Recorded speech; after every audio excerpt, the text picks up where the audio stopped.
आज का डे 35 है और आज अलविदा जुम्मा है, मगर थोड़ा देखना तो है काउंटिंग। हमारे शेरी कार्रवाई मस्ते शरीर तो हेलो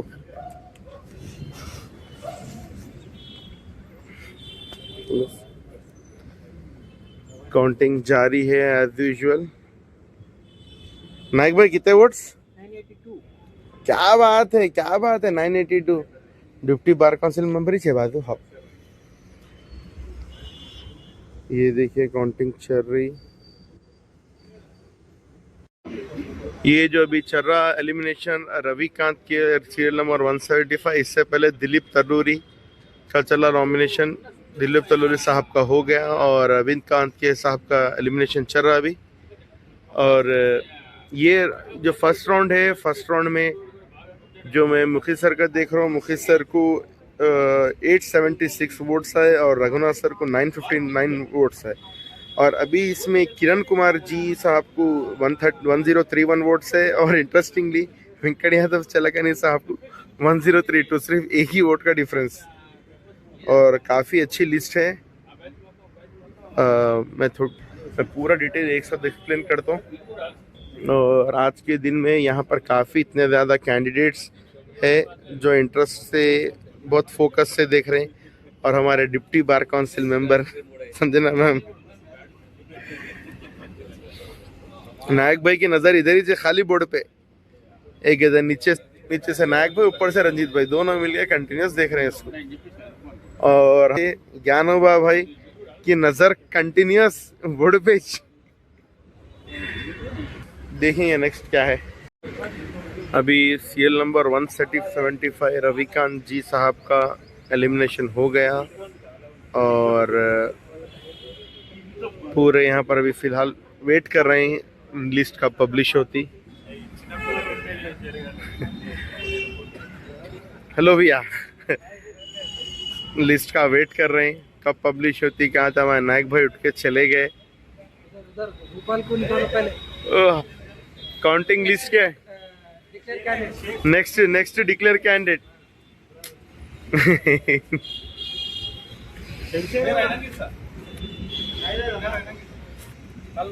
तो अभी तक जो मुखी सर के जो है नियरली 895 वोट्स हो चुके हैं और अभी लिस्ट पब्लिश होने का वेट कर रहे हैं। लिस्ट पब्लिश होते ही मैं आप अपडेट करता हूँ। लिस्ट के इंतज़ार में ही है अभी टीम रघुनाथ। हेलो भैया, वेट ఇంకా గట్టిగా చెప్పాలి మీరు। विजय देखे कॉन्फिडेंस में बैठे हुए हमारे रघुनाथ सर की टीम। चलो देखते अब रिजल्ट। तो अपडेट नहीं हुई लिस्ट, अपडेट हुई जब मैं अपडेट करता हूँ। अब ज्ञानोबा भाई की एकदम अलर्ट में देख रहे हैं लिस्ट, उनका लिस्ट में आता नहीं आता नाम। खैर सबसे जबरदस्त, सबसे ट्रेंडिंग डे था डे 17, जिसमें आपको एक साथ वोट आए थे। विष्णुवर्धन एरेड साहब का अभी एलिमिनेशन स्टार्ट हो रहा है। बट इंटरेस्टिंग ये है कि ये एलिमिनेशन का सर एक ही दिन में सबसे वोट्स लेके सबसे ज़्यादा वोट्स लाए थे और एलिमिनेशन के दिन भी स्माइल के साथ सबको मिल के नीचे आए। अभी सर का ग्रेट है कि sir very dynamic and powerful है, वॉरियर स्पिरिट है सर का, बहुत ज़बरदस्त सर।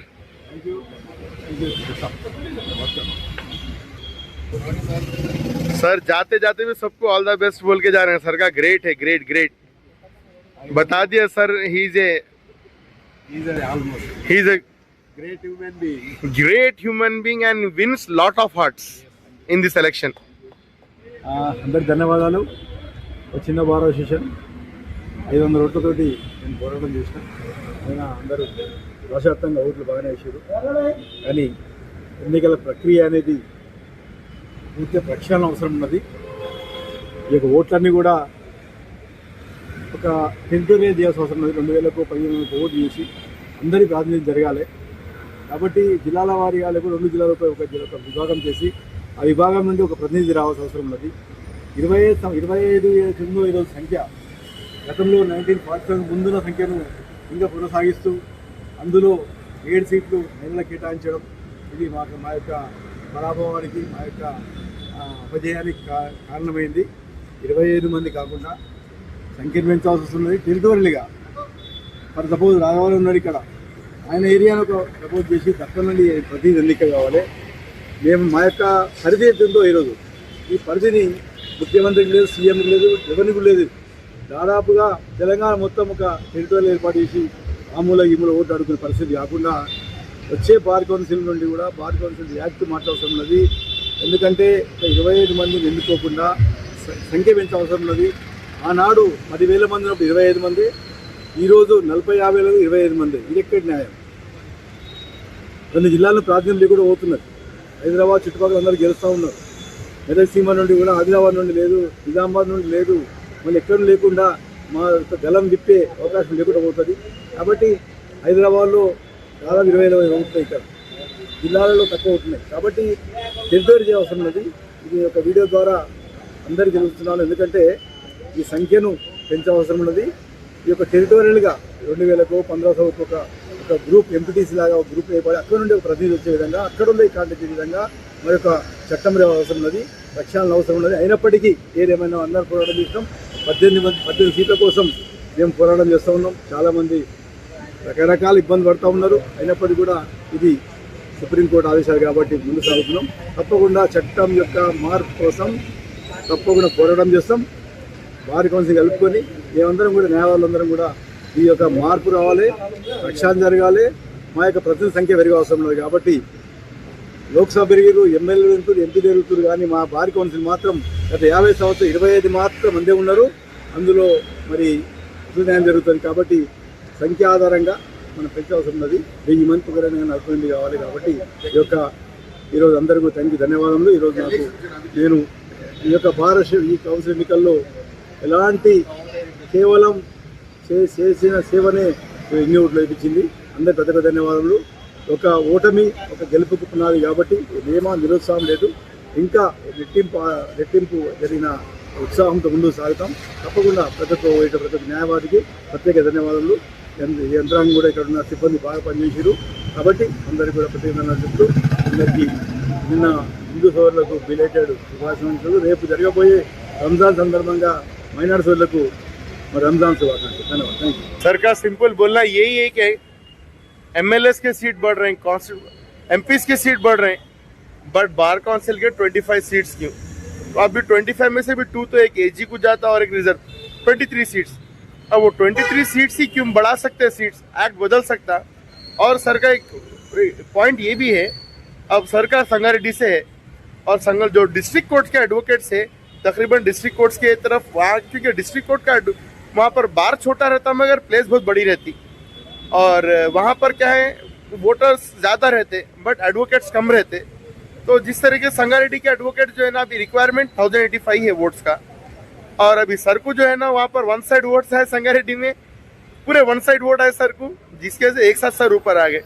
तो वैसा अगर सर को अगर थोड़ा सीट्स बढ़े तो थोड़ा जो 1085 जो क्वालिफाइंग वोट्स है वो कम हो सकते थे. उस वजह से जो डिस्ट्रिक्ट के जो एडवोकेट्स जो है जो वॉरियर्स है सर के जैसे जो रियली बहुत कुछ वर्क करे से, मैं आपको बता दूं सर के बारे में सिंस मोर देन 5 ईयर्स.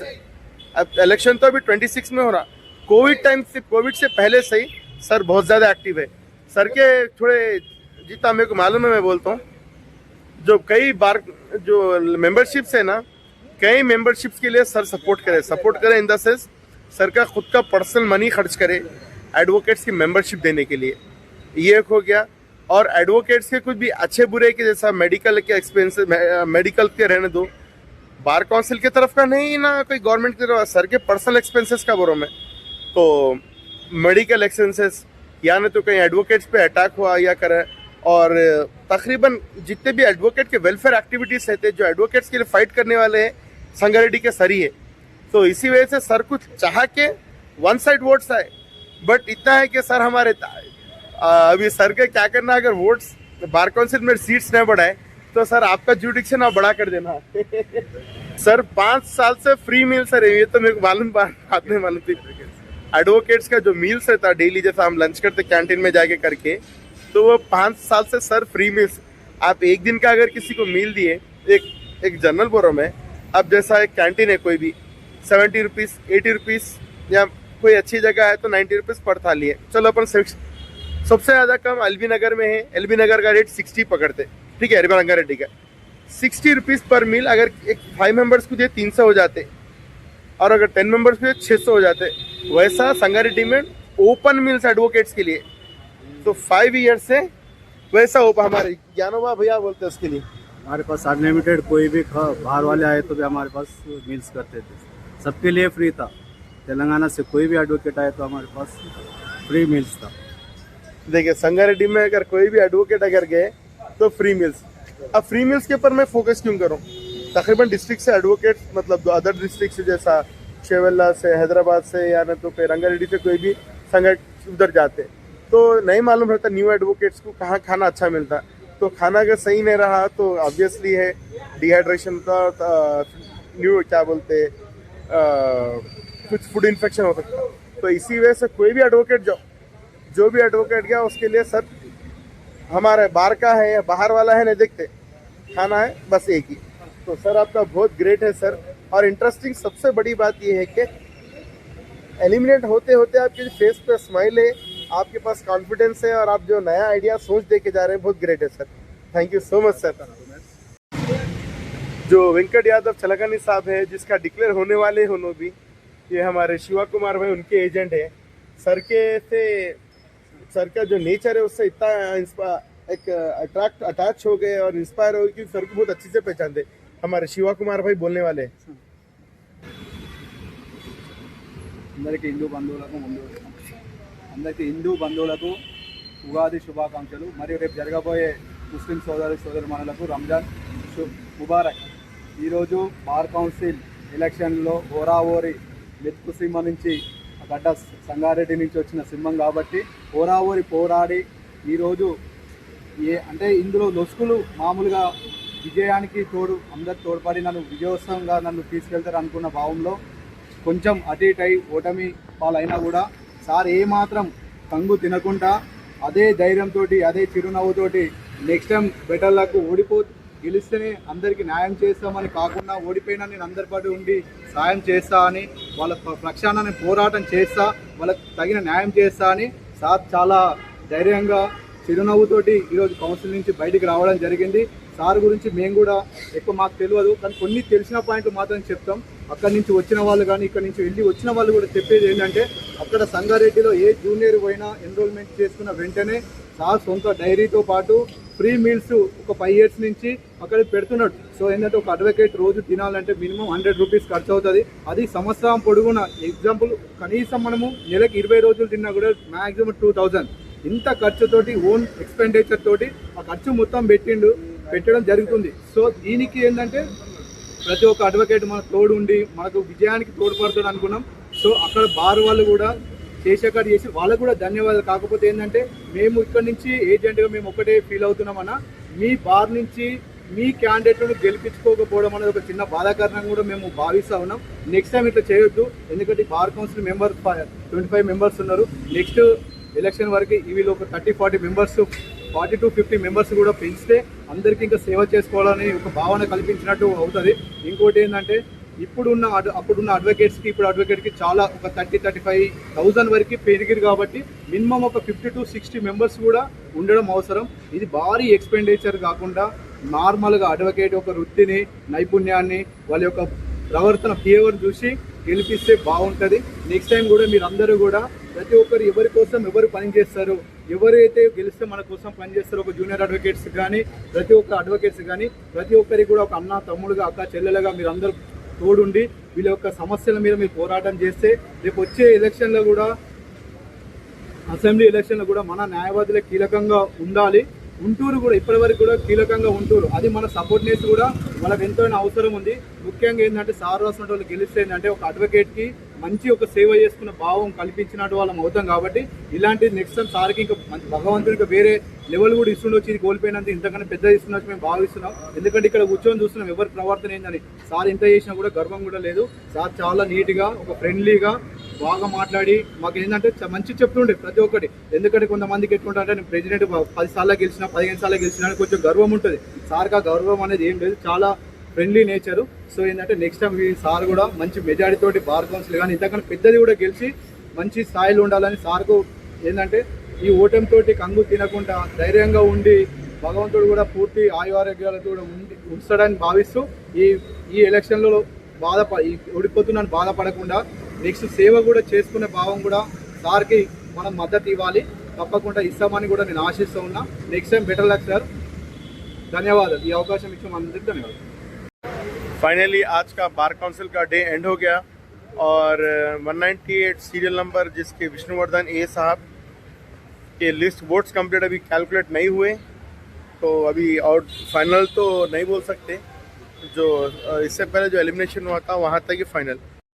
35 का काफ़ी इंटरेस्टिंग डे है क्योंकि यहाँ किरण कुमार जी और वेंकट यादव छलकानी साहब के तकरीबन और ज़्यादा वोट्स आ चुके हैं. बट ड्यू टू यहाँ पर एक नीचे लिस्ट बताता हूँ मैं,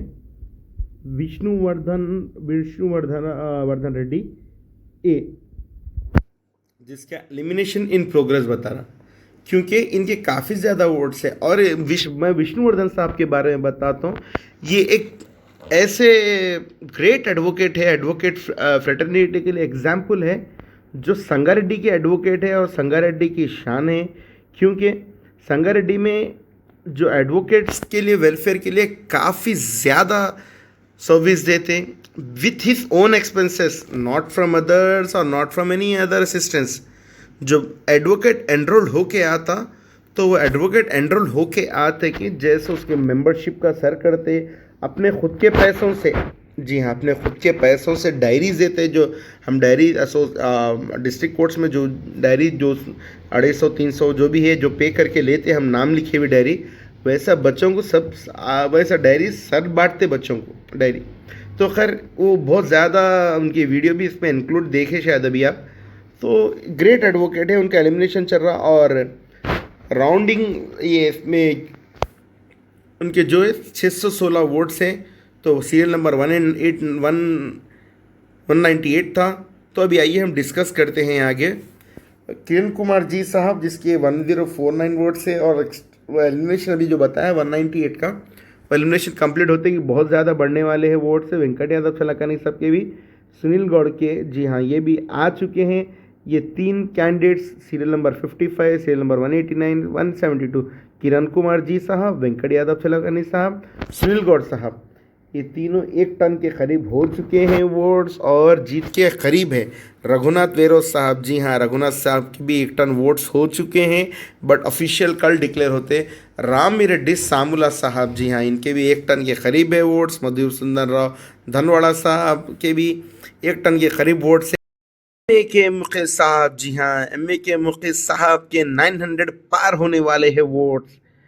जहाँ तक मेरा ख्याल है शायद 900 क्रॉस कर हो गए होंगे क्योंकि थोड़ा जस्ट स्लाइटली डिफरेंस कुछ है. तो कल एमए के मुखिल साहब ऑफिशियली 900 के करीब भी डिक्लेयर हो सकते हैं या एमए के मुखिल साहब 1 टन में भी डिक्लेयर हो सकती है 1 टन वोट्स के. सहोदर रेड्डी एम साहब जिसके 900 के करीब आ चुके हैं. श्रीनिवासराव मंदादापू साहब जिसके 900 के करीब आ चुके हैं वोट्स. लक्ष्मण कुमार कासुगंटी साहब 800 क्रॉस कर चुके हैं. अनिल कुमार जी साहब 800 क्रॉस कर चुके हैं. राघवलू डी, जी हाँ राघवलू डी साहब 800 टच करने वाले हैं. अब आइए अदर कैंडिडेट्स के बारे में बात करते हैं.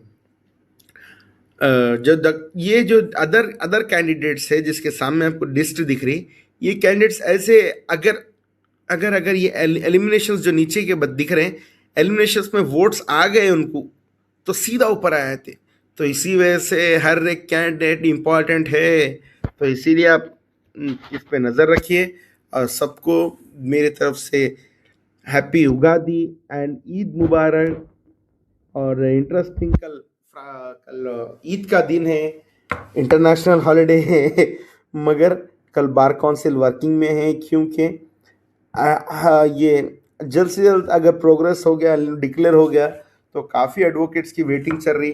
तो bar council staff really grateful. Sunday holiday के दिन भी, जो इंटरनेशनल हॉलीडे है, लेबर हॉलीडे, नेशनल हॉलीडे भी नहीं बोल सकते, इंटरनेशनल हॉलीडे के दिन भी अपना एफर्ट्स लगा के बार इलेक्शन कंटिन्यू करने के लिए एग्जाम्पल सेट कर रहे हैं, जो ईद के दिन भी वर्क कर रहे हैं। Great applause to Telangana bar council team, returning officer team, really such a great applause to returning officer and entire staff. So कल अगर आपके कुछ सजेशंस है तो आप दे सकते हैं। कल ईद के दिन डे 36 रहेगा, और अगर कुछ अपडेट्स जैसा आते हैं मैं आपको देता हूँ। Thank you so much. अगर कुछ सजेशन देना है तो please welcome. Thank you so much.